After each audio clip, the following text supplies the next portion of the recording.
Busted on the job, a prison worker trading food for sexual favors. That is two prisoners' allegations against this worker in Mansfield. The State Patrol, along with the prison's own investigation team, says the food service coordinator is charged with sexual battery, theft, and bribery. Good evening, I'm Jerry Revish. And I'm Kristen Hartman. This story is unfolding at the Mansfield Correctional Institution tonight. And that is where we find 10 TV's Kevin Landers with news on the employee's indictment. Kevin.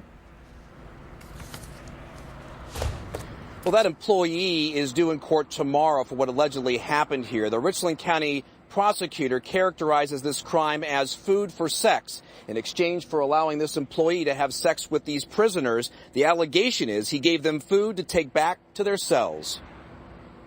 The Department of Corrections says 54-year-old Robert A. Picklesheimer resigned from his job as a prison food coordinator 4 days after criminal charges were filed against him.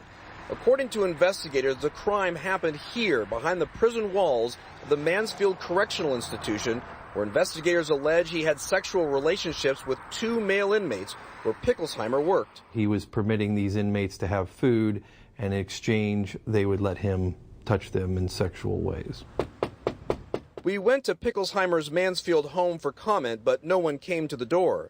Investigators say the alleged sex crimes happened in areas of the prison away from public view. The freezer would be a place where it could be closed off so no one could witness that. Same thing with the closet that is attached to the officer's dining room. The prosecutor says one of the inmates is 44 years old, the other is 26 years old, and both worked in the food service program that Picklesheimer oversaw.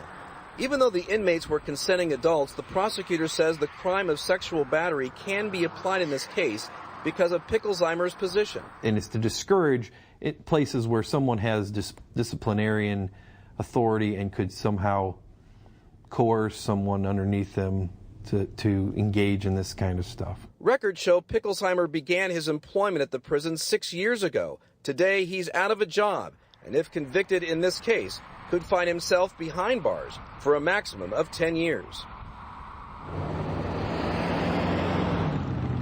Now, according to the prosecutor, the prison was somehow tipped off about this allegation, and that's when they began to investigate. More on the story tonight at 6. Reporting live in Mansfield, Kevin Landers, 10 TV News.